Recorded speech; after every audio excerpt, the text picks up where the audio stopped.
Καλησπέρα. Καλησπέρα, Τάκη και Άκη. Καλησπέρα. Φώτης από Αμπελόκηπους. Γεια σου, Φώτη. Ολυμπιακός. Άκη, μπορεί να με θυμάσαι, θα ξαναπάρει και παλιότερα. Δύο πράγματα θέλω να πω μπαμ.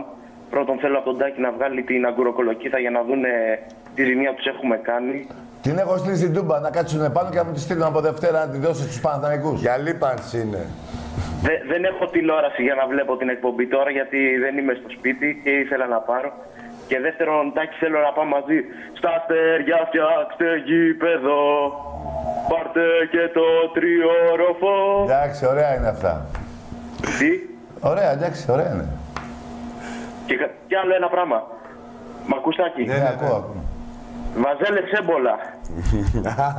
Ζήσε, αγόρι μου. Εντάξει, μωρέ, Άστο τώρα με τα έμπολα. Τώρα μην αρρώσεις κανείς με το έμπολα.